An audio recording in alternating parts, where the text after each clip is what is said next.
आज हम लोग को एक नया चैप्टर स्टार्ट करना है, that is your input tax credit and the most important. ये स्टार्ट होता है आपका सेक्शन 16 से और एंड होता है सेक्शन 21 पे। Section 21 is very small section. तो बेसिकली हमको इस जो पर्टिकुलर चैप्टर है इसमें सेक्शन 16 एंड सेक्शन 17 जो बहुत मेजर रोल प्ले करते हैं उनकी ओर ध्यान देना है। साथ ही साथ अगर हम इस चैप्टर की स्टडी कर रहे हैं तो सेक्शन 49 में जो प्रोविजन दिए हुए हैं पेमेंट ऑफ टैक्स से रिलेटेड, किससे रिलेटेड, उसको भी ध्यान में रखना पड़ेगा। फिलहाल हमने आपको कंप्यूटेशन ऑफ जीएसटी बता दिया है और कंप्यूटेशन ऑफ जीएसटी चैप्टर में मैंने इससे रिलेटेड प्रोविजन को इलेबोरेट कर दिया था। तो फिलहाल अगर ये कहा जाए कि हम सेक्शन 49 को ना भी देखें पर्टिकुलर इस चैप्टर को करते समय तो भी कोई डाउट नहीं आना चाहिए। Is it clear? स्टार्ट कर सकते हैं। चलिए स्टार्ट करते हैं सेक्शन 16, लेकिन इसके पहले हमको कुछ बेसिक डेफिनेशंस को दिमाग में रखना पड़ेगा। और इनपुट टैक्स क्रेडिट क्या होता है ये भी मैंने आपको कंप्यूटेशन ऑफ टैक्स में बता दिया था कि जब हम कोई गुड्स या सर्विसेज बाय करते हैं या कोई हमें रेंडर करता है तो हमने यहां लिखा था अमाउंट और यहां लिखा था इनपुट टैक्स, अलग कर दिया था। याद आया कुछ?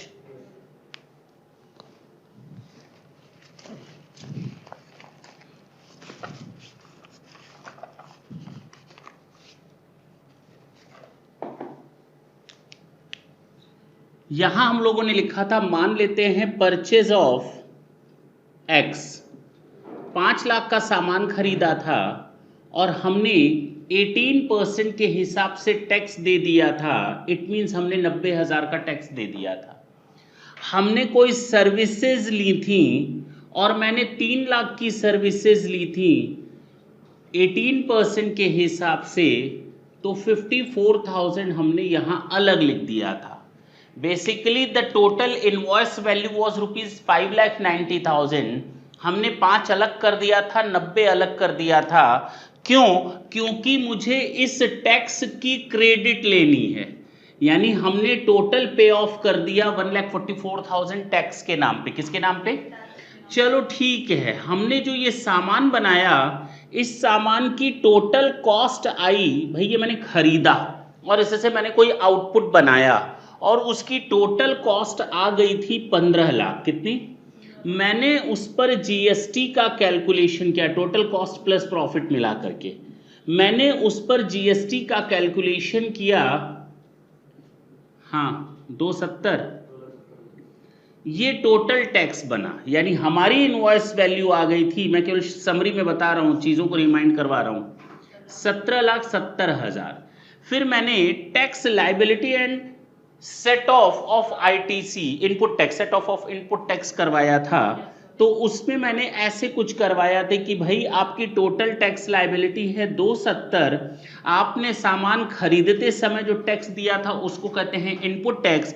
आज वो समय आ गया कि आप उसकी आईटीसी यानी इनपुट टैक्स क्रेडिट ले लीजिए। यही तो मैंने चीजें बताई थी और मैंने 144 को माइनस करवा करके बाकी आपसे नेट लायबिलिटी ऑफ टैक्स निकलवाया था। जीएसटी का अलग, एसजीएसटी का अलग, आईजीएसटी का अलग। ठीक है, समझ में आया? हम लोग जो आज स्टडी करने जा रहे हैं बेसिकली इससे रिलेटेड प्रोविजन को स्टडी कर रहे हैं कि किन चीजों का हमको आईटीसी मिलेगा, किसका आईटीसी नहीं मिलेगा। पहली चीज, कितना मिलेगा और कितना नहीं मिलेगा। हो सकता है मैंने जो सामान खरीदा हो रॉ मटेरियल, जिसको हम रॉ मटेरियल नहीं बोलेंगे, जिसको अब हम केवल इनपुट का नाम देंगे। क्या नाम देंगे? अरे अरे अरे अरे सर, अगर कैपिटल गुड्स बाय किए जाएं, मशीन वगैरह, उसका भी तो हम लोग आईटीसी ले लेते थे। तो हम लोग अब 2 नाम देंगे, इनपुट्स अलग और कैपिटल गुड्स का इनपुट अलग। अभी आएगी डेफिनेशन, मैं पढ़ूंगा थोड़ी देर बाद। तो इनपुट मतलब अदर देन कैपिटल गुड्स और कैपिटल गुड्स का इनपुट कुछ और होता है। जरा देखिए आपके पेपर में जो मैंने दिया है हैंडआउट्स, उसमें सबसे पहला इनपुट बताया गया है और दूसरा कैपिटल गुड्स को डिफाइन किया गया है, दोनों को अलग। Input doesn't mean capital goods, input का मतलब other than capital goods, other than capital goods. और देखो पहली लाइन ही वही लिखा है input, input means any goods other than capital goods. तो ये चीज दिमाग में तो बिल्कुल सेट कर लेना। अच्छा सर, इसका मतलब हम जब सामान या कोई सर्विसेज प्रोक्योर करते हैं तो उसको आप दो पार्ट में बांटेंगे। कितने पार्ट में? दो पार्ट में। हटा सकते हैं इसको। जब हम कोई सामान प्रोक्योर करते हैं, अच्छा, तो इनपुट आता है, इनपुट या कैपिटल गुड्स आएगा। इनपुट आपका गुड्स भी हो सकता है और सर्विसेज भी हो सकती हैं। क्यों? पक्का? पक्का? जरा देखो, इनपुट मींस एनी गुड्स। नहीं सर, आप ना गलत बता रहे हैं। इनपुट का मतलब केवल और केवल गुड्स से है। other than capital goods used or intended to be used by a supplier in the course or furtherance of business। इसका मतलब इसमें सर्विस शामिल नहीं था, इनपुट में सर्विस शामिल नहीं है। यानी अब हम जब इनपुट का मतलब लेंगे तो केवल गुड्स लेंगे और इनपुट सर्विसेज को इनपुट सर्विसेज के नाम से अलग से जाना जाएगा। देखो नीचे उसकी भी डेफिनेशन शायद दी होगी, दी है, इनपुट सर्विस। इट मींस हमको टोटल मिलाकर तीन चीजों में बांटना है, input goods, capital goods, input services. Is it clear? हाँ या ना? तो अब अगर मैं कहूं कि आपको तीन चीजें याद रखनी है, input, input services and capital goods.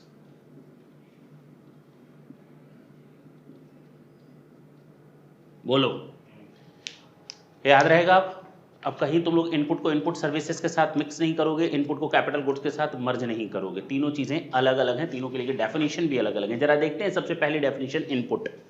Section 2 clause 59 कहता है it means any goods other than capital goods used or intended to be used.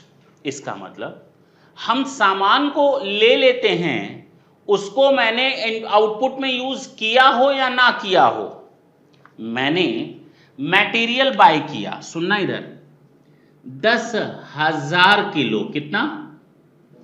10 रुपए के हिसाब से टोटल कितने का बाय किया, और इस पर मैंने जीएसटी दे दिया 2 मिनट के लिए, मान लेते हैं 10,000। मैंने इस सामान को प्रोसेसिंग में ले गए, कहां ले गए? जाहिर सी बात है इसका कोई ना कोई फिनिश्ड गुड्स बनेगा। हमने वहां रॉ मटेरियल ऐड किया, जानते हो कितना? केवल 4,000 किलो। 10 रुपए के हिसाब से कितना मटेरियल यूज हुआ? 40,000 प्लस अदर्स कॉस्ट हमने ऐड कर ली, मान लेते हैं 50,000 वो आ गई। प्रॉफिट ऐड कर लिया मैंने, कितने का? 10,000। टोटल कितना हो गया? 1 लाख। और इस पर मेरा जो जीएसटी बना दैट वाज 12%। कितना? अच्छा चलो 10% मान लेते हैं 2 मिनट के लिए समझने के लिए, ताकि और ज्यादा क्लैरिटी आए। 10,000 का टैक्स बना, टोटल कितना हुआ? ये इनवॉइस वैल्यू हो गई। अब मुझे निकालना है कि कितनी टैक्स लायबिलिटी मेरी बनती है। मैंने क्या बोला? कितनी टैक्स लायबिलिटी आपको गवर्नमेंट को देनी पड़ेगी, बता सकते हो क्या? मैंने सामान खरीदा जिस पर मैंने इनपुट टैक्स दिया हुआ है, अच्छा, और आउटपुट टैक्स मेरा ये बन रहा है, कितनी लायबिलिटी बनेगी? अरे कितनी लायबिलिटी बनेगी?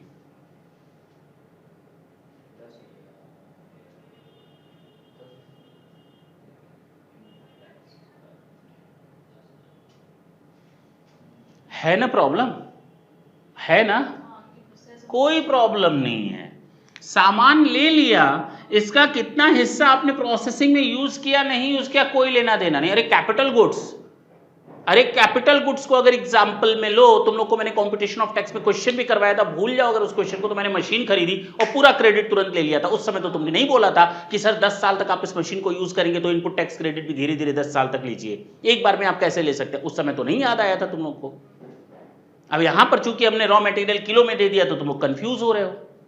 अरे काहे का कंफ्यूजन, कोई लेना देना नहीं इस चीज से, 1 to 1 का कोरिलेशन होना भी नहीं। और कौन कहता है कि 4000 किलो का हमने बनाया? हमने 4000 किलो से ना 10 यूनिट्स बनाई। और बोलो 4000 किलो से मैंने कितनी यूनिट्स बनाई?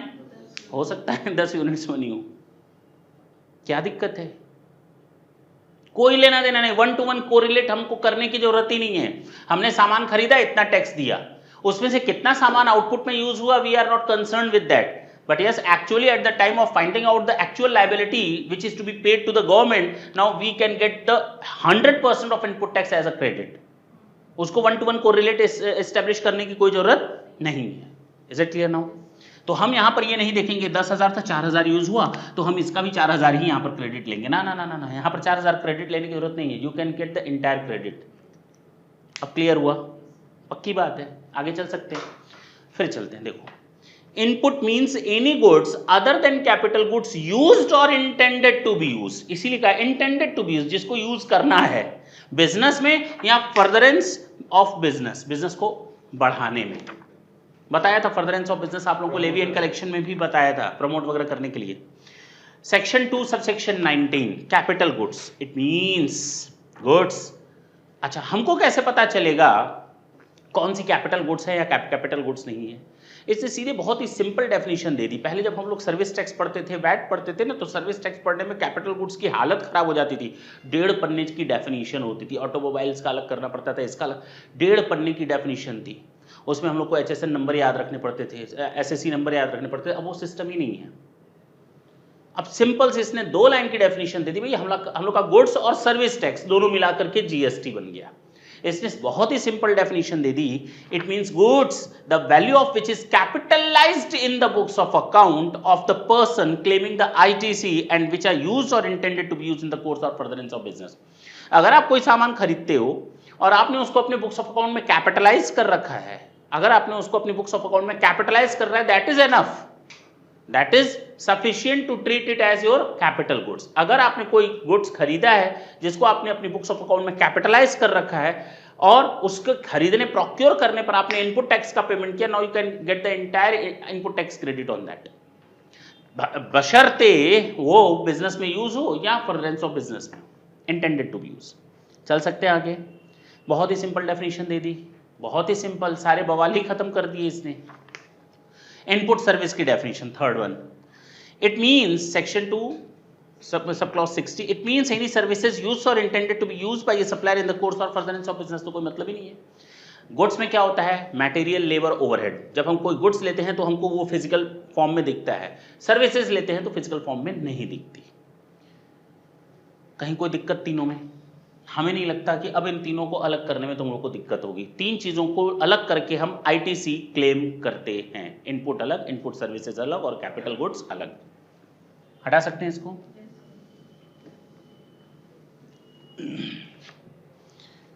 इनपुट टैक्स, इनपुट टैक्स का मतलब क्या है भाई? जिसकी क्रेडिट मिलेगी, सुन लो, अभी मैंने थोड़ी देर पहले एग्जाम्पल दिया ना, जब हमने सामान खरीदा था ना तो हमने यहाँ अमाउंट अलग लिखा और इनपुट टैक्स यहाँ अलग लिखा था। अरे बेसिकली हम लोग इस कॉलम में, ये तो मेरा फॉर्मेट है, बुक में ये फॉर्मेट नहीं मिलता, लेकिन इससे काफी प्रॉब्लम्स सॉल्व हो जाती हैं देखने भर से ही।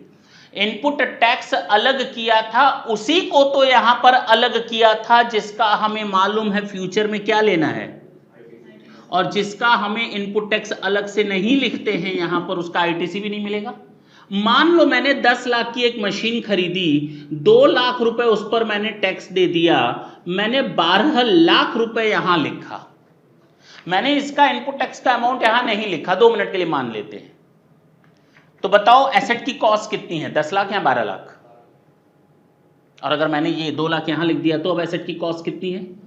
हाँ 10 लाख। देखो तुम लोग खुद बता रहे हो, क्योंकि इसकी क्रेडिट हमने ली नहीं, उसको मैंने अपना कॉस्ट का फैक्टर मान लिया, क्यों, मेरा कॉस्ट बन गया। Is it clear? हाँ या ना? इनपुट टैक्स अगर मैंने यहां लिखा है अब क्लेम करेंगे नहीं आईटीसी, जब क्लेम करेंगे नहीं आईटीसी तो वो इनपुट टैक्स का पार्ट नहीं बनेगा। लेकिन अगर हम इसको अलग कर देते हैं तो ये इनपुट टैक्स का पार्ट बन जाएगा। और इनपुट टैक्स में कौन कौन सी चीजें शामिल होती हैं, एक बात बताओ, मैं कंपोजिशन डीलर हूं, मैं कौन हूं, सेक्शन 10 के हिसाब से मैं गवर्नमेंट को टैक्स देता हूं जीएसटी का। मैंने इन कंपोजिशन स्कीम में गवर्नमेंट को एक मोटा मोटी टैक्स दे दिया, भैया ये 1% टैक्स संभालो, हमको किनारे रखो, ये 5% टैक्स संभालो, हमको किनारे रखो, हमें ताम झाम नहीं संभालना, हमें कोई रिकॉर्ड मेंटेन नहीं करना, मैं बहुत ही छोटा बिजनेसमैन हूं, यही तो जानते हो तुम लोग। वहां पर उसको इनपुट टैक्स क्रेडिट नहीं मिलती। इसका मतलब जो सामान वो खरीदता है टैक्स के साथ, वो टैक्स कंपोनेंट हम लोग अलग नहीं करते क्योंकि उसकी क्रेडिट मिलनी नहीं है, यानी कि वो इनपुट टैक्स का पार्ट नहीं, वो इनपुट टैक्स का पार्ट। जरा डेफिनेशन का सबसे लास्ट लाइन देखो, मैंने बोल्ड लेटर में लिखा है बट डज नॉट इंक्लूड, वो इनपुट टैक्स का पार्ट नहीं है। इसका मतलब कौन कौन से पार्ट हैं, इसका मतलब जिसके लिए मैं एलिजिबल हूं क्रेडिट लेने के लिए, जिसके लिए मैं एलिजिबल हूं क्रेडिट लेने के लिए, in relation to a registered person, it means the CGST, SGST, IGST, UTGST, बहुत बढ़िया, एंड इंक्लूड्स अगर मैंने import of goods, import of goods underline कर लो, इंपोर्ट ऑफ गुड्स अंडरलाइन कर लो, पहला number, A number, the IGST on a import of goods, import of service नहीं लिखा मैंने, IGST on import of goods. अगर हम विदेश से कोई सामान खरीद रहे हैं तो वहां पर मुझे आईजीएसटी देना पड़ता है, उस आईजीएसटी की भी क्रेडिट मिलती है क्योंकि वो इनपुट टैक्स का हिस्सा है, वो इनपुट टैक्स का हिस्सा है।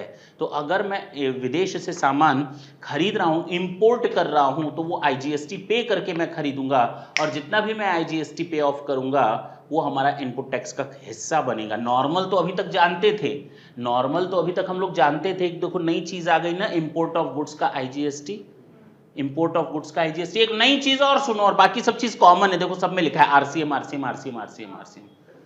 पूछो क्यों अलग अलग लिखा है, क्योंकि हम लोग को ना जो जीएसटी पढ़ना है ना, वो सीजीएसटी सेंट्रल गवर्नमेंट का अलग पढ़ना है, एसजीएसटी स्टेट गवर्नमेंट का अलग पढ़ना है, यूटीजीएसटी हमको यूनियन टेरिटरीज का अलग पढ़ना है, आईजीएसटी हमको integrated goods and services tax अलग पढ़ने हैं, इसीलिए सबका आरसीएम। हम लोगों ने सीजीएसटी में देखा था RCM section 9 sub section 3 and 4, याद आया होगा, आरसीएम पर पूरा एक चैप्टर चला था हम लोग का, वो है 9394।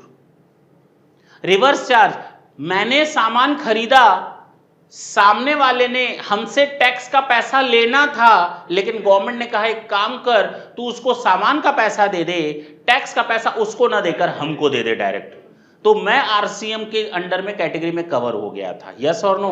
दो सेक्शन बताए थे 9394, 93 में मैंने बताया था ये स्पेसिफाइड गुड्स ऑन सर्विसेज हैं जिसपे आरसीएम लगना ही लगना है, आप भले लाख कोशिश कर लो, सामने वाला रजिस्टर्ड है अनरजिस्टर्ड है कोई फर्क नहीं पड़ेगा। 9 सब सेक्शन 4 मैंने कहा था ये बहुत बड़ा बवाल था पहले, जिसको गवर्नमेंट ने चेंज करके बहुत ही सिंपल कर दिया कि अब स्पेसिफाइड पर्सन को स्पेसिफाइड गुड्स और सर्विसेज पर ही आरसीएम बेसिस पर टैक्स देना है, याद आया होगा। सन्नाटे में गया, सब गया, बहुत बढ़िया। ये तो याद है ना कि आरसीएम हम देते हैं, बस इतना तो याद होगा। मैंने वहां 14 सर्विसेज बताई थी, लॉयर की सर्विसेज बताई थी, पता नहीं क्या क्या सब बता दिया था, जीटीए वगैरह सब बता दिया था, जीटीए इंश्योरेंस एजेंट बताया था, कलेक्शन एजेंट बताया था, बिजनेस ऑक्सिलरी सर्विसेज देने वाले बताए थे, सब बताया था भाई, भूल गए सब, ठीक।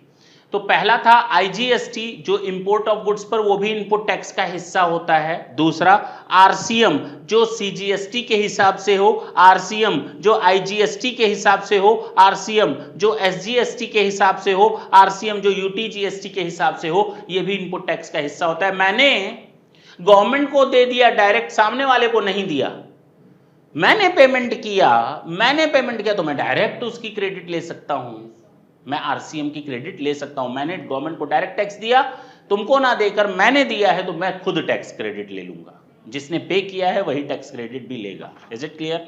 तो मैंने नॉर्मल इनपुट टैक्स उसका क्रेडिट लूंगा, इंपोर्ट ऑफ गुड्स का आईजीएसटी का क्रेडिट लूंगा और आरसीएम सारे के सारे 93945354 देखो लिखा हुआ है, उसकी क्रेडिट्स ले लूंगा। Is it clear? अच्छा, जब हम लोग पेमेंट ऑफ टैक्स पढ़ेंगे, अगर पढ़ चुके हो तो अच्छी बात है, नहीं पढ़े हो तो ढंग से सुनना। जब हम लोग पेमेंट ऑफ टैक्स चैप्टर को पढ़ेंगे तो उस समय हम लोग को सेक्शन 49 वगैरह सब पढ़ना है, लेकिन उसमें 3 चीजें याद रखनी पड़ेंगी कि जैसे ही मैंने सामान खरीदा, प्रोक्योर किया, क्या सिस्टम है, कैसे उसका मैचिंग मिसमैचिंग होता है, सब बताएंगे, अभी उसकी जरूरत नहीं है, रिटर्न्स वगैरह में सब आएगा। तो जैसे ही मैंने सामान खरीदा, मैंने 10 लाख का सामान खरीदा, मैंने इस पर 1 लाख का टैक्स दे दिया। कितने का? जैसे ही मैंने सामान खरीदा और मैंने इस पर टैक्स नहीं दिया, मुझे इसका पेमेंट करना बाकी है। सरकार के पास अभी टैक्स पहुंचा नहीं है क्योंकि सामने वाले ने हमारे ऊपर बिल लिख दिया, उसने बिल लिख दिया। जैसे ही उसने अपने यहां दिखा दिया कि उसने मुझे सामान बेचा, वो रेस्पॉन्सिबल हो जाएगा टैक्स पेमेंट करने के लिए, वो अपनी जेब से टैक्स दे देगा। उसने मुझे 3 महीने के उधार पर सामान बेचा था। कितने? इसका मतलब उसने जो सरकार को टैक्स दे दिया, पैसा हमसे 3 महीने बाद लेगा, और 3 महीने बाद पैसा लेगा, जेब से तो सामान हमारे पास है। सोचो, सामान उसने हमको बेच दिया और सरकार को टैक्स भी दे दिया और हम दांत दिखा रहे हैं। कितनी बड़ी बात है। और सरकार ने, जानते हो, एक और मेहरबानी की। पूछो क्या? अरे पूछ।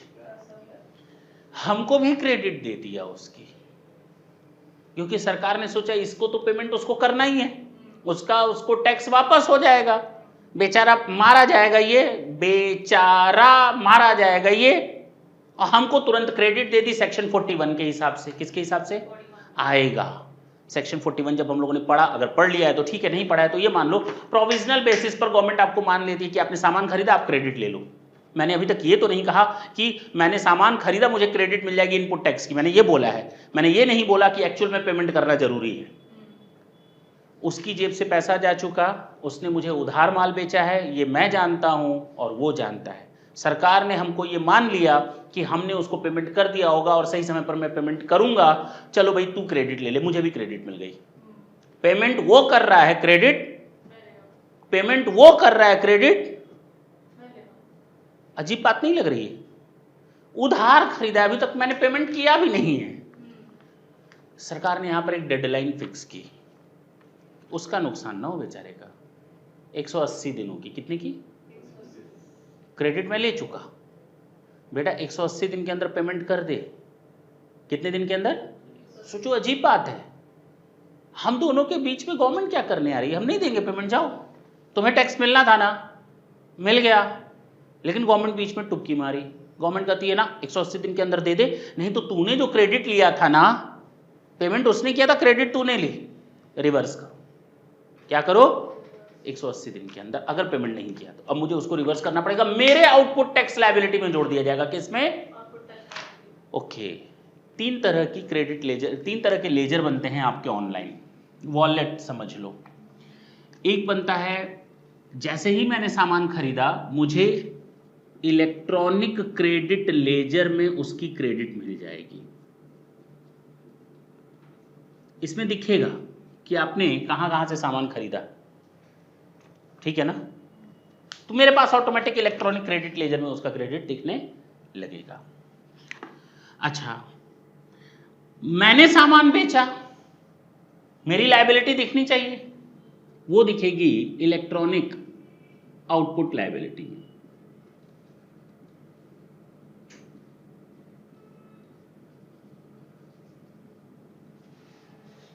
मान लो हमने जो सामान खरीदा वो 1 लाख रुपए दे करके खरीदा, देखो इधर, ठीक है, और जो सामान मैंने बेचा उस पर टैक्स बना कितना?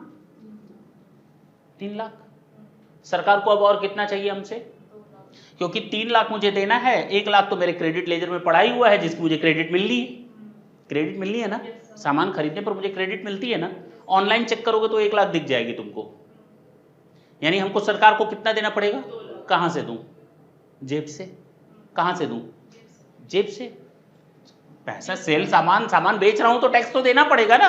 उसके लिए जो मैं पेमेंट करूंगा उसके लिए इलेक्ट्रॉनिक कैश लेजर बनाया गया है। आप पहले 2 लाख इस अकाउंट में ट्रांसफर करेंगे, फिर टैक्स का पेमेंट करेंगे। 2 लाख यहां से और 1 लाख यहां से। बात समझ में आई? जो 2 लाख बचा वो यहां से पेमेंट होगा। सही है? मतलब ठीक है, समझ में आया? सही तो है, समझ में आया। यानी 3 लाख जो भी हो, 3 अकाउंट्स आपके बनेंगे, electronic cash ledger, electronic credit ledger, electronic output tax liability ledger या register.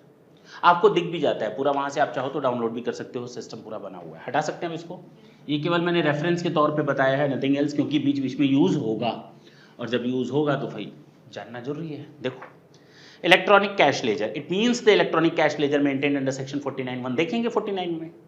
Electronic credit ledger which is to be maintained under section 49(2). हाँ या ना? एक ये डेफिनेशन जो सबसे इंपॉर्टेंट रोल प्ले करती है एग्जेम्प्टेड सप्लाई। और कौन सा ऐसा चैप्टर है जहां पर ये ना यूज होती और बार बार परेशान ना करती हो ये definition? Exempted supply under section 2 subsection 47। मैं सब सेक्शन बोल रहा हूं, बोलने देना। Section 2 subsection 47 exempted supply. जरा इसका मतलब समझने की कोशिश करते हैं फिर से। कई बार पढ़ चुके हैं और कई बार मैंने एक ही वर्ड पर ध्यान दिलवाया है। इस एग्जेम्प्टेड सप्लाई का जो 4th डॉट बना हुआ है ना, बुलेट लास्ट वाला, और मैंने बार बार कहा इस पर पूरा ध्यान दो। exempted supply means non taxable supply, means includes, उसमें शामिल है। अब आते हैं, फिर से पढ़ते हैं। It means supply of any goods और सर्विसेज और both which attracts nil rate of duty. Exempted यानी किसी सामान पर, अगर ये बुक्स बनी है ना, इस पर जानते हो जीएसटी कितना लगा होगा? निल। कितना लगा होगा? निल। निल रेट होता है बुक्स पर। क्या होता है? निल रेट ऑफ ड्यूटी होती है। जो एजुकेशनल बुक्स वगैरह होती है सब पर निल रेट, नॉर्मली निल रेट होता है। तो उसको हम क्या एग्जेम्प्टेड सप्लाई बोलेंगे? हाँ, क्योंकि एग्जेम्प्टेड सप्लाई की डेफिनेशन में तो एग्जेम्प्टेड सप्लाई कॉमन नाम दे दिया गया है। निल रेट ऑफ ड्यूटी है तो एग्जेम्प्टेड, विच में भी होली एग्जेम्प्ट, 100% एग्जेम्प्ट है तो भैया एग्जेम्प्टेड तो एग्जेम्प्ट है ही। Next, under section 6 of the IGST. ये जो भी हम लोग पढ़ते हैं, मैंने कहा है जब भी मैं पढ़ाऊंगा और जब तक मैं स्पेसिफिकली ना बोलूं कि ये आईजीएसटी है, ये एसजीएसटी है, यूटीजीएसटी है, तब तक तुम लोग यही मानोगे ये सीजीएसटी है। तो जो भी सेक्शंस और सब सेक्शन हम लोग देख रहे हैं वो सब सीजीएसटी के हैं। यहां पर देखो स्पेसिफिकली लिख दिया कि सेक्शन 6 ऑफ द आईजीएसटी, और सेक्शन 6 में बताया गया है power of government to grant exemption. Power of government to grant exemptions. Government के पास ये पावर है कि वो एग्जेम्पशंस के लिए अलाउ कर सकती है किसी भी बिजनेसमैन को। वो भी शामिल होगा एग्जेम्प्टेड सप्लाई में। क्या दिक्कत है? जब आईजीएसटी का सेक्शन 6 देखोगे तो वहां यही पढ़ोगे, power of government to grant exemption. चलो, हमने देखा एग्जेम्प्टेड सप्लाई में निल रेट ऑफ ड्यूटी है, 100% एग्जेम्प्टेड है। Section 6 of the IGST, section 11 of the CGST and section 6 of the IGST, and last the most important includes non taxable supply। और non taxable supply का मतलब क्या होता है? नीचे उसके दिया हुआ है। It means a supply of goods or services or both which is not leviable to tax under this act or under the IGST। यानी कि इस पूरे एक्ट में जिस पर कोई टैक्स नहीं लगने वाला, इस टैक्स के दायरे में जो चीज आती ही नहीं है, नॉट लेविएबल। अगर जीएसटी लेविएबल होगा तो जीएसटी में आएगा, अगर जीएसटी लेवी ही नहीं होगा तो कलेक्शन तो हो ही नहीं सकता। पहले टैक्स लेवी होता है फिर कलेक्शन होता है। शुरू में पहला चैप्टर यही बताया था, लेवी एंड कलेक्शन। तो टैक्स लेवी होगा तभी तो कलेक्ट होगा। जब लेवी ही नहीं हुआ, चार्ज ही नहीं बना, तो कलेक्शन का आएगा। Is it clear? तो यहां पर वही बोला है कि non taxable supply means the goods which are not covered under GST act.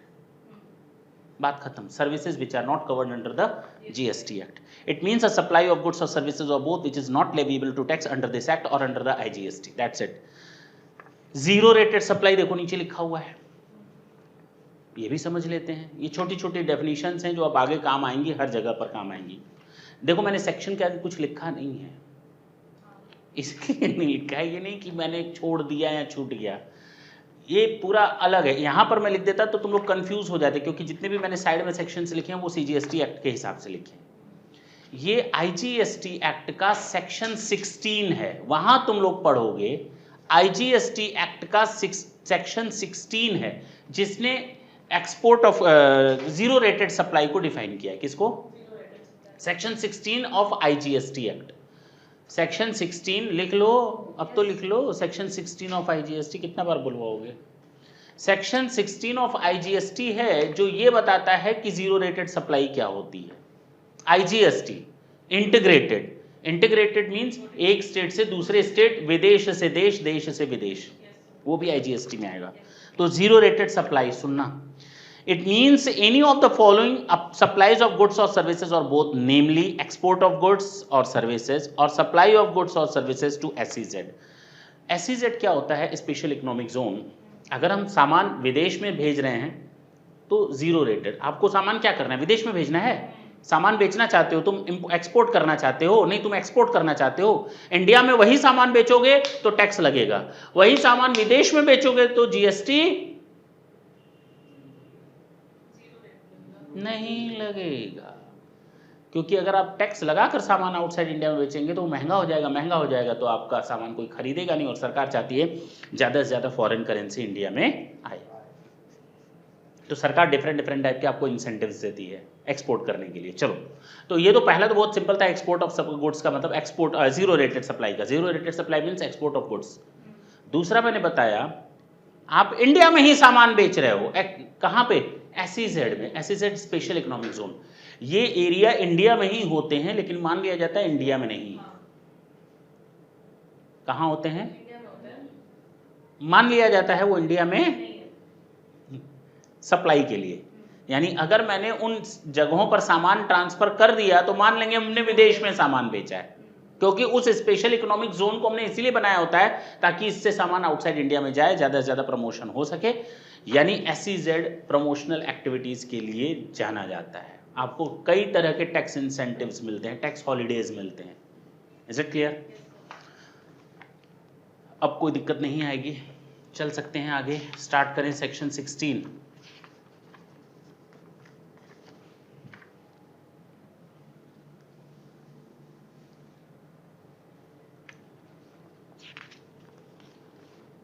बहुत ही सिंपल सेक्शन है।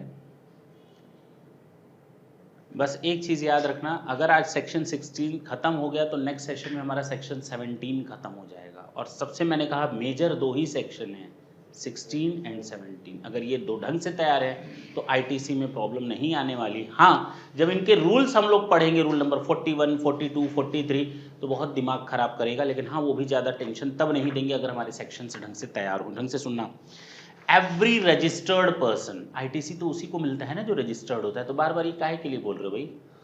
Every registered person shall subject to such condition and restriction. इतना कानून बनाए हो तो मुझे मालूम है कि आपने कुछ ना कुछ रेस्ट्रिक्शन और लिमिटेशंस लगाई हुई हैं, नहीं तो इतना आसान होता तो भाई 2 लाइन में बोल देते आप आईटीसी ले लो। कई सारे रेस्ट्रिक्शंस लगे हुए हैं इनपुट टैक्स क्रेडिट लेने के। As may be prescribed, it means we have to go with the rules and in the manner specified in section 49। वही मैंने जो बताया था कॉम्प्यूटेशन ऑफ टैक्स में टैक्स क्रेडिट कैसे लेते हैं। आईजीएसटी का सबसे पहले ले लेते हैं, फिर सीजीएसटी, फिर एसजीएसटी। तरीका बताया था, आईजीएसटी का क्रेडिट अवेलेबल हो तो सबसे पहले आईजीएसटी की लायबिलिटी को निपटाते हैं, फिर सीजीएसटी की लायबिलिटी को निपटाते हैं, फिर एसजीएसटी की लायबिलिटी को निपटाते हैं। यही तो बताया था, हाँ या ना? तो ये सबसे पहले हम लोग आईजीएसटी की क्रेडिट को पूरी तरह एग्जॉस्ट कर देते हैं, खत्म कर देते हैं। तरीका यही बताया था।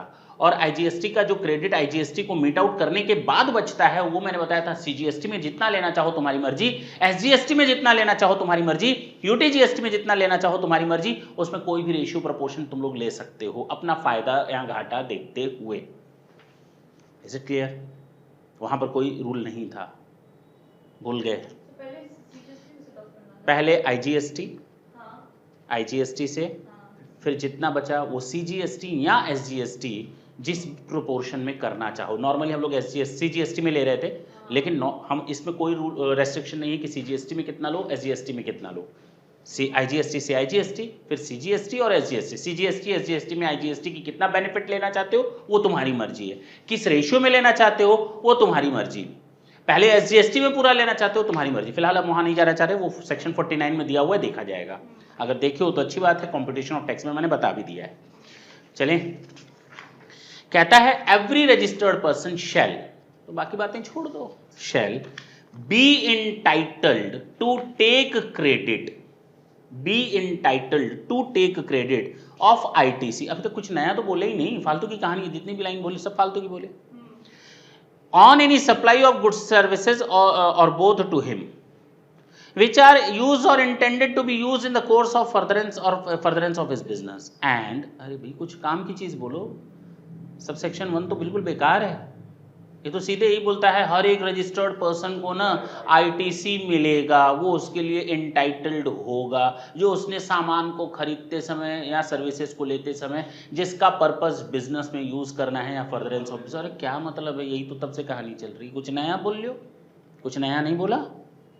अच्छा, and the said amount shall be entitled to electronic credit ledger है, तो मैंने अभी तो बताया थोड़ी देर पहले, जैसे ही सामान आता है ना तुरंत हमारे इलेक्ट्रॉनिक क्रेडिट लेजर में दिखने लगता है, दिखने लगता है, दिखने लगता है। जितना टैक्स का अमाउंट होता है वो कहाँ दिखने लगता है, इलेक्ट्रॉनिक क्रेडिट लेजर में। सुनना, मैं एक दो पॉइंट और क्लियर कर दूं। मान लो हम तुम्हारी शॉप पर गए सामान लेने के लिए, तुमने टीवी दिया हमको, या मैं अपने बिजनेस के लिए कोई सामान खरीद रहा हूं, चलो AC ही खरीद रहा हूं 60,000 रुपए का, कितने का, ठीक। तुमने इस पर हमसे GST ले लिया 8,000, इसका मतलब तुम तो रजिस्टर्ड पर्सन हो, तुमने टैक्स ले लिया। हमने आपको कितना दे दिया, मुझे क्रेडिट कितनी मिलेगी 8,000, और मैं सैलरीड पर्सन हूं, क्या हूं, मुझे क्रेडिट कितनी मिलेगी बोलो, 8,000। हाँ? नहीं हो सकते। अच्छा, सैलरीड पर्सन को ये सब बेनिफिट कैसे मिल सकता है? नहीं मिल सकता। यानी जो सामान खरीद रहा है उसका बिजनेस होना चाहिए, क्या होना चाहिए, रजिस्टर्ड होना चाहिए। मेरा बिजनेस है, क्या है, और वो भी रजिस्टर्ड है। मैंने ये जो AC है अपने घर पे लगा दी, कहाँ लगा दी है, क्यों? अच्छा, बिजनेस का intended to be used in business और फर्दरेंस ऑफ बिजनेस नहीं है तो भी क्रेडिट नहीं मिलेगा। अच्छा, सामने वाले को कैसे पता चलेगा, मेरी बात समझना। नहीं, सामने वाले को कैसे पता चलेगा जो माल बेच रहा है कि सामने वाला घर पे लगाएगा या बिजनेस में लगाएगा? वो तो अपनी एंट्री करेगा ऑनलाइन, और जब एंट्री करेगा तो मेरे इलेक्ट्रॉनिक क्रेडिट लेजर में दिखेगा, हाँ या ना, दिखेगा नहीं दिखेगा? अरे बोलना, दिखेगा नहीं दिखेगा? नहीं दिखेगा। तब तक नहीं दिखेगा जब तक कि मैंने सामान खरीदते समय मैंने अपना इसको GST नंबर ना दिया। यानी सामान मैंने खरीदा, मैंने उसको कहा ये ले पकड़ मेरा GST नंबर, वो समझ जाएगा कि इसको इसकी क्रेडिट लेनी है और अपने बिजनेस में यूज करना है। अब फ्रॉडिया लोगों की बात नहीं कर रहे कि GST नंबर देने के बाद वो घर पे AC लगवा दिया, दैट इज क्वाइट डिफरेंट, उसकी बात ही नहीं हो रही, ठीक है, मेरी बात समझना। लेकिन जैसे ही मैंने उसको GST नंबर दिया, उसने GST नंबर के थ्रू एंट्री की, तुरंत मेरे इलेक्ट्रॉनिक क्रेडिट लेजर में आ जाएगा, अदरवाइज दिखेगा ही नहीं। मैंने उसको टैक्स दिया, उसने पेमेंट कर दिया, मैं AC को घर पे ले आया, लगा दिया, बात खत्म। कहाँ दिखेगा मेरे GST पोर्टल में? तब तक नहीं दिखेगा जब तक कि सामान खरीदते समय उस इनवॉइस पर मैंने अपना GST नंबर ना लगवाया हो। अब समझ में आई बात? पक्की बात है। वो करने वालों की बात ही छोड़ दो, समझ में आई बात? तो अब सेक्शन 16 सब सेक्शन 1 तो बेकार का बात था। every person shall be entitled to take ITC on goods or services or on both which are used or intended to be used in the course or furtherance of business. The said amount shall be credited to the electronic credit ledger of the such person. अब तो समझ में आ गया कब credit होगा, जब GST number दिया होगा। अब समझ में आया, हटा दें इसको, कोई डाउट नहीं रहा। सेक्शन 16 सब सेक्शन 2 ये आता है, आपको बवाल पैदा करता है। अब यहां से 2, 3, 4 जितना भी है सब बवाली है। चलें, not withstanding anything content in this section, इस सेक्शन में जितनी भी बातें बोली गई है ना, भूल जाना बेटा। क्या करना? भूल जाना। बोल रहा है जो भी है उसको किनारे रखो इस सेक्शन में। फिर कोई भी रजिस्टर्ड, नो रजिस्टर्ड पर्सन का मतलब अनरजिस्टर्ड नहीं होता।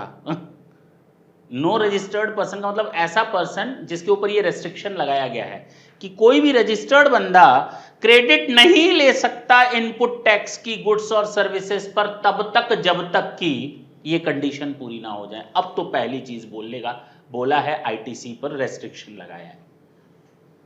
इतना कुछ पढ़ने के बाद क्या बोला है, आपके पास ना इनवॉइस होना चाहिए या डेबिट नोट होना चाहिए। इनवॉइस या डेबिट नोट होगा ना तभी आप आईटीसी भी ले सकते हो, नहीं तो नहीं ले सकते ना। इनवॉइस या डेबिट नोट होना चाहिए तभी आप आईटीसी ले सकते हो, नहीं तो नहीं ले सकते। सुन लो सर, ये डेबिट नोट कहां से आ गया? मैंने आपको 50,000 का सामान बेचा और मैंने आपको उस पर 9,000 रुपए 18% के हिसाब से टैक्स लगाया। कितना? बाद में पता चला ना ना ना ना मैंने ना गलती से आपको 70,000 वाला सामान भेज दिया है। कितना वाला? आपने कहा ठीक है भाई, हमें डिफरेंस का अमाउंट भेज दो। अब हम नया इनवॉइस तो सेम अमाउंट के लिए काट नहीं सकते क्योंकि वो आइटम इसमें दिख रहा है और हमको 20,000 और जोड़ना है उसमें। तो हमने आपको 50,000 से डेबिट किया था ना, कितने से डेबिट किया था? हमको 20,000 से और डेबिट करना है, तो हम आपको क्रेडिट नोट इश्यू करेंगे। क्या करेंगे? डेबिट नोट इश्यू करेंगे। डेबिट में और प्लस करने के लिए डेबिट नोट इश्यू करना पड़ेगा। जब हमने आपको इनवॉइस इश्यू किया तो मैंने अपने यहाँ डेबिट किया, बाद में 20,000 से और बढ़ाना है तो फिर डेबिट नोट इश्यू कर देंगे। 70,000 हो गया, अब टैक्स भी ले लेना 20,000 पर, फिर 18% का 3600 लेना पड़ेगा ना, यानी 23,600 का हमको बिल फिर बनाना पड़ेगा।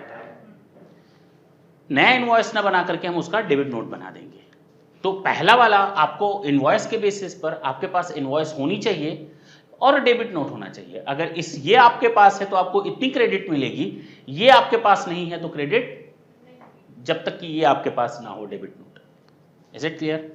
डेबिट नोट और क्रेडिट नोट वही इश्यू कर सकता है, द मोस्ट इंपॉर्टेंट मैटर, जो सप्लायर होता है।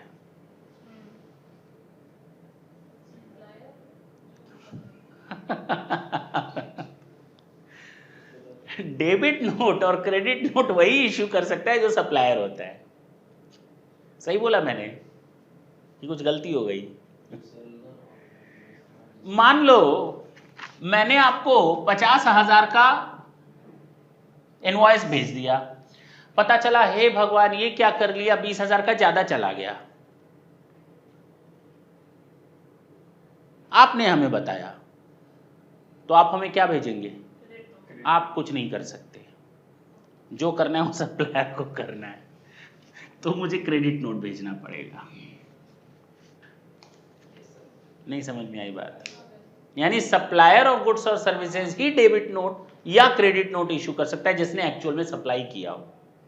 सामने वाले के पास ये राइट नहीं है, गुड्स रेसिपिएंट के पास ये राइट नहीं है कि वो डेबिट नोट या क्रेडिट नोट इश्यू कर सके। ये हम लोग पढ़ेंगे और उस समय मैं फिर कंसंट्रेट करवाऊंगा यहां पर, इसलिए क्योंकि बार बार वर्ड यूज होगा डेबिट नोट क्रेडिट नोट, तो मैंने बता दिया। चलें आगे। He is in the position of a tax invoice or debit note issued by a supplier, देखो लिखा है issued by a supplier, registered under this act or such other tax paying document as may be prescribed. He has received the goods or services or both. He has received the goods or services or both. आपके पास क्या, मैंने आपको सामान बेचा, आपको credit लेनी है, आपके पास क्या होना चाहिए? इनवॉइस। आपके पास क्या होना चाहिए? Debit note. आपके पास क्या होना चाहिए? गुड्स। आपके पास क्या पहुंच जाना चाहिए? सर्विसेज। इससे भी बड़ी बात, और वो मैंने पहले ही आप लोगों को आज ही, हाँ, तो अभी हम लोग को, मैंने अभी थोड़ी देर पहले आप लोग को डिफाइन भी किया था सेक्शन 41 प्रोविजनल बेसिस पर मैंने सामान का पेमेंट आपको नहीं किया, थोड़ी देर पहले मैंने बताया। देखो अजीब बात है, उसने पेमेंट सरकार को कर दिया, मेरी ओर से पेमेंट उसके पास नहीं गई, उल्टा मैं क्रेडिट ले रहा हूं। यही तो बताया था थोड़ी देर पहले, थोड़ा अजीब नहीं लग रहा था? सामान मैंने खरीदा, उधार खरीदा, सामने वाले ने पैसा नहीं लिया, उल्टा पैसा लगाकर हमको सामान बेचा और सरकार को टैक्स भी दे दिया और हम दांत दिखा रहे हैं, और उल्टा हमको क्रेडिट भी मिल जा रही है। किस सेक्शन के बेसिस पर हमको क्रेडिट मिल रही है? सेक्शन 41 के बेसिस पर, प्रोविजनल बेसिस पर क्रेडिट मिल जा रही है।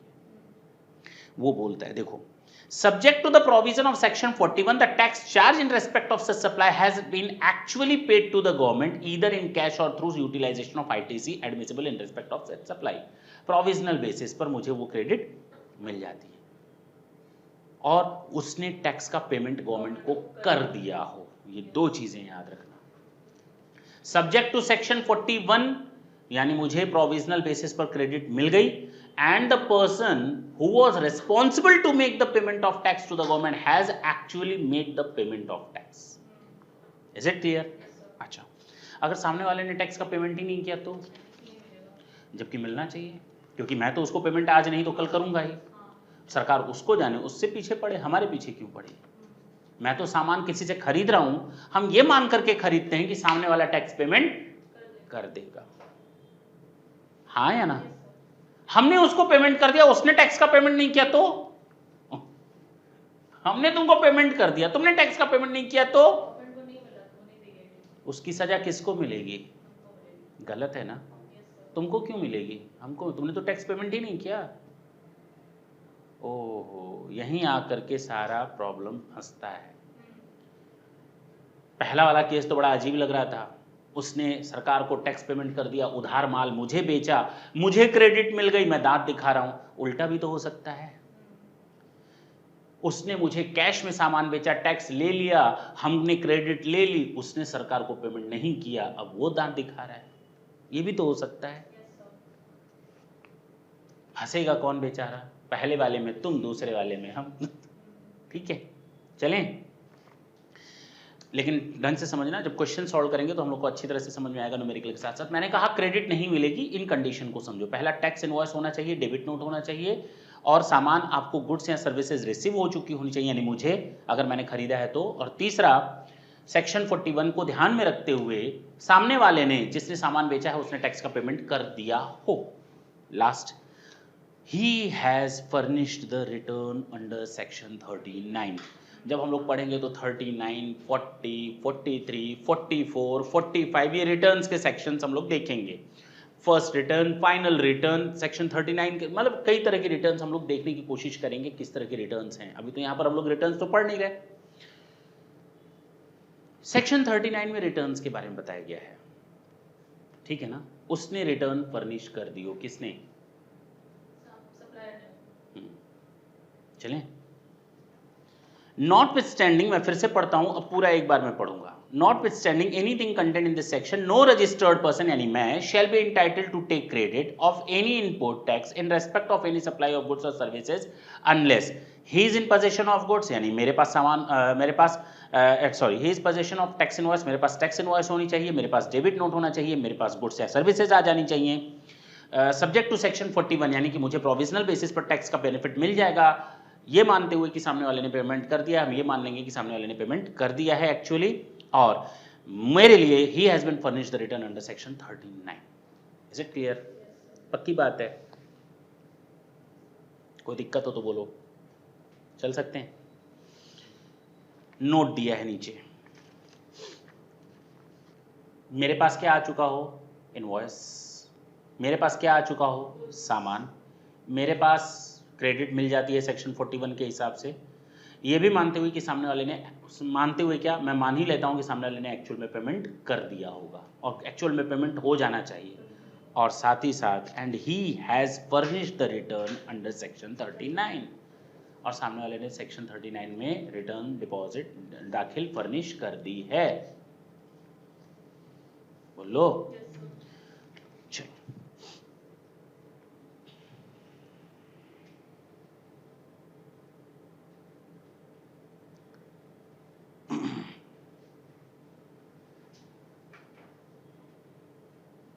नोट दिया हुआ है for the purpose of this clause, यानी जो ऊपर वाला है, it shall be deemed that the registered person has received the goods. मैं मान लिया जाएगा कि मेरे पास सामान आ गया है, मान लिया जाएगा, भले ही मेरे पास सामान डीम्ड, अंडरलाइन कर लो, डीम्ड। मानना तब होता है जब एक्चुअल में सामान ना आया हो। Deemed that the registered person has received the goods where the goods are delivered by the supplier. जब सामने वाले ने गुड्स सप्लाई कर दी है, सामने वाले ने गुड्स सप्लाई कर दी है टू अ रेसिपिएंट और any other person on the direction of such registered person. इसने अपने फैक्ट्री से सामान निकाल दिया, मेरे पास सामान पहुंचा नहीं, मैंने इसको बोला था देख उसको सामान भेज देना, उसने सामान निकाल दिया उसके यहाँ के लिए, या तो मेरे यहाँ के लिए, या तो मेरे डायरेक्शन पर उसके यहाँ के लिए। मान लिया जाएगा सामान निकल चुका और मुझे सामान मिल गया। जैसे ही उसके यहाँ से सामान डिलीवर हुआ होगा, मान लिया जाएगा मुझे सामान मिल गया। Whether acting as an agent, ठीक है, बिफोर और during the movement of goods either by way of transfer document और टाइटल ऑफ गुड्स और अदरवाइज, वो बात की बात है। Is it clear? कहो तो पूरा समझा दें, इसको पूरा समझा दें। सामने वाले ने मुझे सामान बेचा, जैसे ही उसने अपने फैक्ट्री से निकाला, मान लिया जाएगा मुझे सामान मिल गया, क्योंकि उस सामान का टाइटल ऑफ गुड्स अब मेरे नाम से है। किसके नाम से है? मेरे नाम से। मैंने उसको कहा सुन सामान इधर ट्रांसफर कर देना, मैं खरीद रहा हूं लेकिन सामान ट्रांसफर उधर होना है, मैंने आपको डायरेक्शन दिया, आपने बिल बनाया मेरे नाम से, आपने सामान उधर ट्रांसफर कर दिया। जैसे ही आपके यहां से सामान डिलीवर हुआ, मान लिया जाएगा कि सामान मुझे मिल गया। मैंने कहा सुन सामान उधर ट्रांसफर कर देना, बिल भी उसके नाम से बना देना, या चलो बिल तुमने मेरे नाम से बनाया, मैंने कहा सामान उधर ट्रांसफर कर देना, और मैंने during the movement of goods title of goods transfer कर दिए। मैंने कहा ये ले पेपर, सामान तेरा वहां से आ रहा है, मैंने कहा ये ले तू पेपर, सामान तेरा वहां से आ रहा है। अब समझ में आई बात? तो ये during the movement of goods the title of the goods has been transferred. Title कैसे ट्रांसफर होता है? पेपर जिसके पास, जिसकी लाठी उसकी भैंस, बात खत्म। तो जिसके पास डॉक्यूमेंट्स होंगे, पेपर होंगे, टाइटल ऑफ गुड्स का, वो मालिक माना जाएगा। अब पढ़ें इसको फिर से एक बार। For the purpose of this clause, अब समझते जाना, इट शैल बी डीम्ड, ये मान लिया जाएगा, दैट द रजिस्टर्ड पर्सन, यानी मेरे लिए, हैज रिसीव्ड द गुड्स, मैं मान लिया जाऊंगा कि मुझे सामान मिल गया, where the goods are delivered by the supplier, जब उसने सामान अपने यहाँ से डिलीवर कर दिया, टू अ रेसिपिएंट, चाहे मैं, और एनी अदर पर्सन, चाहे वो, on the direction of me, मेरे डायरेक्शन पर उसको सामान गया, whether acting as an agent और अदरवाइज, चाहे वो सामने वाला एजेंट हो चाहे मैं एजेंट हूं, कोई फर्क नहीं पड़ता। अच्छा, कच्चा अड़तिया पक्का अड़तिया भूल जाओ उसको। बिफोर और ड्यूरिंग मूवमेंट ऑफ गुड्स, सामान निकलने के पहले या रास्ते में मूवमेंट हो रहा था, मैंने टाइटल ऑफ गुड्स ट्रांसफर कर दिए, transfer of documents. Is it clear? पक्की बात है, क्रेडिट मिल जाएगी। अब मान लिया जाएगा कि सामने वाले रेसिपिएंट को गुड्स डिलीवर हो चुका है जैसे ही डिलीवरी हुई है। Where the goods against an invoice, अच्छा कभी कभी होता है ना, मैंने सामने रखा, देखो 1,00,000 किलो मटेरियल मुझे चाहिए, उसने कहा मैं आपको 4 किश्तों में दूंगा। कितनी किश्तों में?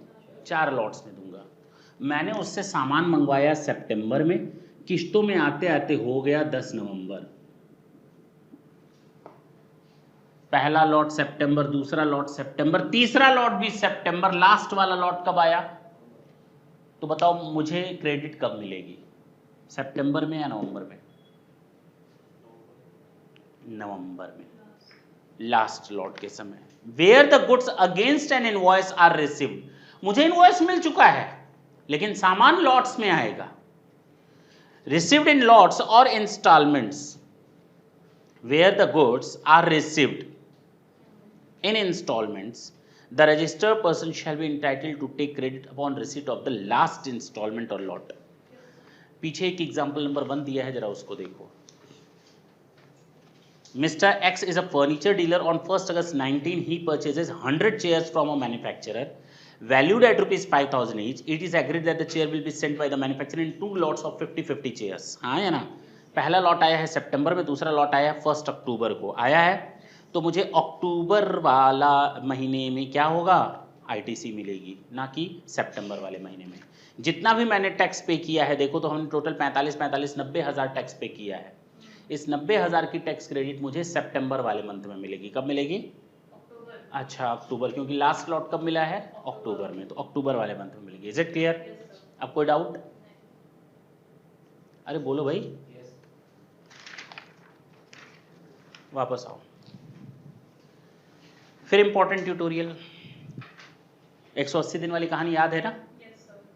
कि सामने वाले ने सरकार को दे दिया, हमने क्रेडिट ले ली, सरकार सामने वाले को दांत दिखा दिया, तो सरकार ने कहा मत दिखाओ, 180 दिन के अंदर तुम्हें दे देना है। नहीं दे पाए तो जो तुमने क्रेडिट ले ली थी बेटा उसको हम रिवर्स कर देंगे। वही कहता है, where a recipient fails to pay on the to the supplier of goods और सर्विसेज और both fails to pay, where a recipient fails to pay other than the supplies on which tax is payable on RCM basis. तो RCM basis पर तो मैं ही payment करता हूं तो मुझे ही क्रेडिट मिलेगी, तो यहां आरसीएम की बात नहीं हो रही, ये ध्यान रखना।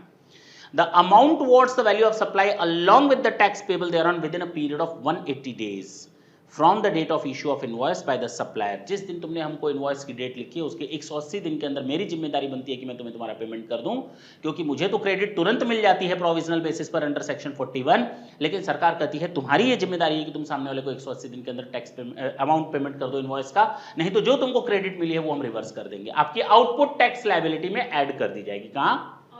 अच्छा, from the date of issue of invoice by the supplier, an amount equal to the input tax credit availed by the recipient shall be added to his output tax liability, along with the interest thereon।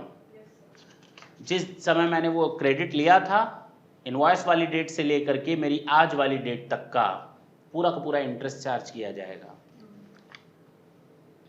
In such manner as may be prescribed. Example number 2 देख लो। Mr. Ram has taken auditing services from a CA. The value of the services are rupees 50,000 and GST charge rupees 9,000.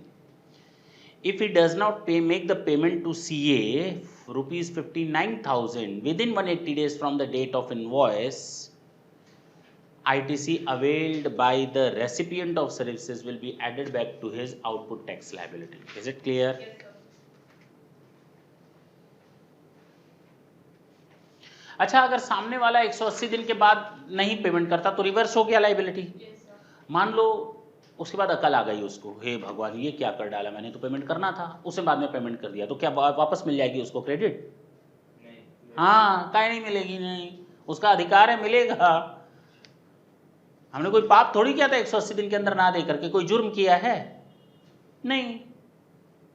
अगर मैंने उसको 190 दिन के अंदर दिया payment, 180 दिन के अंदर नहीं दिया, 200 दिन बाद दिया, तो मुझे वापस लायबिलिटी में आ गया, मैंने सरकार को टैक्स पेमेंट कर दिया, लेकिन मुझे तो वो क्रेडिट मिलनी चाहिए, मैंने पेमेंट किया, वापस क्रेडिट ले ली वापस। जब पेमेंट करेंगे तब उस मंथ वाले में क्रेडिट ले लेंगे, क्या दिक्कत? किसको घाटा हो गया? कौन से सप्लायर को? क्यों नहीं दिया? उसी के लिए तो गवर्नमेंट ने एश्योर्ड किया है तुमको। ये तो तुम्हें बहुत बड़ा एक बेनिफिट मिल रहा है कि सामान बेच रहे हो तो तुम्हें एक बेनिफिट मिलेगा। यानी कि अगर मैं ये सोचूं सबसे उधार माल खरीद करके सबको चूना लगा दूं और सरकार को हम क्रेडिट ले लेंगे, तो वो नहीं हो सकता। इनडायरेक्टली एक तरह से लोन हो गया हमको। इनडायरेक्टली देखो तो सबसे 1-1 लाख रुपए का सामान 10 लोगों से खरीद लो, 18% के हिसाब से 1,80,000 मेरे खाते में आ गया, पता भी नहीं चला, मैंने सरकार को टैक्स दे दिया, उसके बाद सबको दांत दिखा दिया। नहीं हो सकता ऐसा। आपको 180 दिन के अंदर पेमेंट करना ही करना है। Is it clear? अगर नहीं करते हो तो बाद में आप उसकी क्रेडिट दोबारा ले सकते हो। The recipient shall be entitled to avail of the credit of input tax made by him of the amount towards the value of supply of goods along with the tax. ठीक है, उसी के बारे में बताया कि अगर 180 दिन के बाद पेमेंट करता है तो फिर उसको रिवर्स कर लेगा। एग्जाम्पल नंबर 3 देख लेना। चले आगे। तो पॉइंट नंबर 2 समझ में आया? पहला वाला तो बहुत आसान था, सेक्शन 16 सब सेक्शन 1 कहा था registered person shall entitled to tax input tax credit on goods और सर्विसेज और बोथ। हाँ है ना? Subject to such restriction as may be prescribe फलाने एंड ढिमाका, जहाँ पर goods are intended to be use in business और फर्दरेंस ऑफ बिजनेस। क्लियर? और उसको क्रेडिट मिल जाता है इलेक्ट्रॉनिक क्रेडिट लेजर में। चलो, दूसरा मैंने बताया कि ये चीज़ें आपके पास होनी चाहिए, इनवॉइस, डेबिट नोट, गुड्स या सर्विसेज रिसीव हो चुकी होनी चाहिए। सेक्शन 41 का आपको प्रोविजनल बेसिस पर क्रेडिट मिल जाता है, सामने वाले ने टैक्स के एक्चुअल में पेमेंट कर दिया हो, और लास्ट मैंने बताया रिटर्न फर्निश हो जानी चाहिए। Is it clear? आते हैं सबसेक्शन 3 की बात करते हैं, सेक्शन 16 सबसेक्शन 3। चलें, where the registered person has claimed depreciation, मुझे कुछ बताना नहीं है, ये बता चुके हैं। अगर हमने उस, यही बता रहा है कि अगर मैंने कोई एसेट खरीदी, फिक्स्ड एसेट 10 लाख की, और इस पर मैंने जीएसटी दे दिया, कितना सुन लो, 2 लाख, टोटल कितना गया? मैंने जो डेप्रिसिएशन क्लेम किया है ना 10% के हिसाब से किया है, कितने से? 10%। तो 10% कितना होता है? 1,20,000। मैं इसका 2 लाख का क्रेडिट ले रहा हूं, नहीं ले सकता? हैं? डबल बेनिफिट नहीं ले सकते। एक तो आप इस 2 लाख पर टैक्स डेप्रिसिएशन का भी बेनिफिट ले रहे हो, फिर 2 लाख की क्रेडिट भी ले रहे हो। अरे इंसान, 2 लाख की क्रेडिट ले लो और 10 लाख पर डेप्रिसिएशन चार्ज करो। अब बात समझ में आई? लेकिन अगर आपने जीएसटी के पार्ट को एसेट की कॉस्ट में जोड़ दिया है तो फिर आप उस पर की आईटीसी नहीं ले सकते, वही बोल रहा है। Where the registered person has claimed depreciation, अगर इस पर डेप्रिसिएशन क्लेम कर दिया गया है ऑन द टैक्स कॉम्पोनेंट, तो वहां पर अगर इनकम टैक्स एक्ट के हिसाब से the input tax rate on the set component shall not be allowed. ठीक है ना? समझ में आया? लास्ट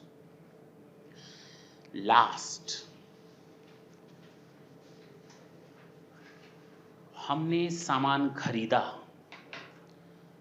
हम उसकी क्रेडिट कब तक ले सकते हैं, इसके लिए भी डेडलाइन है। सोचो, ये नहीं 5 साल बाद जागे हो सर, सरकार जी 5 साल बाद हमको ये क्रेडिट, अरे भैया खाते बंद हो चुके।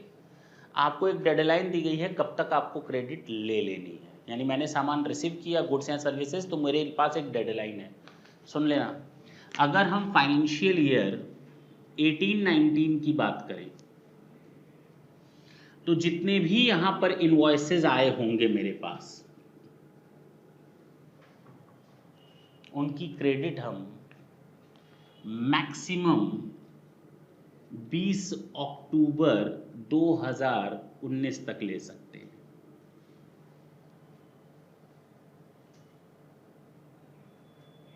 कब तक ले सकते हैं? या फिर ये 20 अक्टूबर, सुन लो 20 अक्टूबर किस लिए? क्योंकि सितंबर 2019 की जो रिटर्न जाती है वो इसी डेट तक मैक्सिमम जा सकती है। मैक्सिमम टाइम लिमिट, हर महीने की जो रिटर्न जाती है ना, अगस्त की, सितंबर, मई की जुलाई में, अप्रैल की मई में, हाँ या ना? तो सितंबर की 20 अक्टूबर तक जाएगी। इसमें सितंबर वर्ड दिखेगा, इसमें जो पढ़ोगे इसमें सितंबर दिखेगा, लेकिन उसकी जो date of filing of return होती है ना वो 20 अक्टूबर होती है, अगले महीने। तो सितंबर मंथ की जो रिटर्न फाइल होती है वहां तक आप क्लेम कर सकते हो, यानी 20 अक्टूबर तक। 20 अक्टूबर तक का मतलब 20 अक्टूबर तक की डेट आपको मिली हुई है मैक्सिमम डेडलाइन की, जो सितंबर की आप रिटर्न फाइल कर सकते हो वहां तक की। यानी आपको मार्च 2019 में भी अगर कोई इनवॉइस मिली है ना तो मैक्सिमम उसकी लिमिट है सितंबर 19 की रिटर्न दाखिल करते समय, यानी अक्टूबर। Is it clear? या भी डाउट है? लेकिन अगर आपने इसके पहले अपनी फाइनल रिटर्न दाखिल कर दी, एनुअल रिटर्न दाखिल कर दी, मान लेते हैं अगस्त में ही कर दी, कब कर दी? 15 अगस्त 2019 को। कब की? तो भैया जब फाइनल रिटर्न भर रहे हो तब इसकी काहे के लिए यहां तक का वेट करेंगे? फाइनल का मतलब तुम क्रेडिट ले चुके हो, हाँ या ना?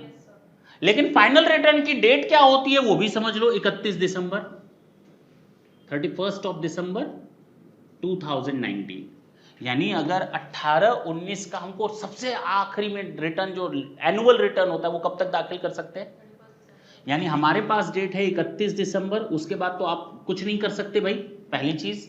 दूसरी चीज कि हमको मैक्सिमम टाइम दिया गया है सितंबर वाली रिटर्न जो हम लोग दाखिल करते हैं 20 अक्टूबर 2019 को, वो डेट, यानी सितंबर वाली रिटर्न और फाइनल वाली रिटर्न, जो दोनों में से पहले हो। अगर मैंने इस रिटर्न को पहले ही जमा कर दिया तो बात खत्म हो गई ना, आगे बढ़ने की जरूरत ही नहीं। अब समझ में आई बात? मैं बोलूं, a registered person shall not be entitled to take ITC in respect of any invoice or debit note for the supply of goods or services or both after the due date of furnishing of the return for the month of the September, जो मैंने लिख दिया 20 अक्टूबर, following the date of the financial, ठीक है, furnishing of the relevant annual return 31 दिसंबर लिख दिया मैंने, whichever is earlier, clear है।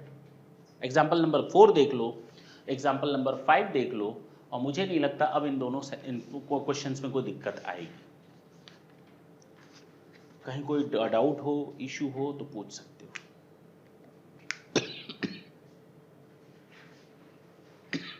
टाटा बोले। नेक्स्ट सेशन में हम लोग सेक्शन 17 देखेंगे, द मोस्ट इंपॉर्टेंट सेक्शन। 16 तो था ही, 17 भी इतना ही इंपॉर्टेंट है। Thank you.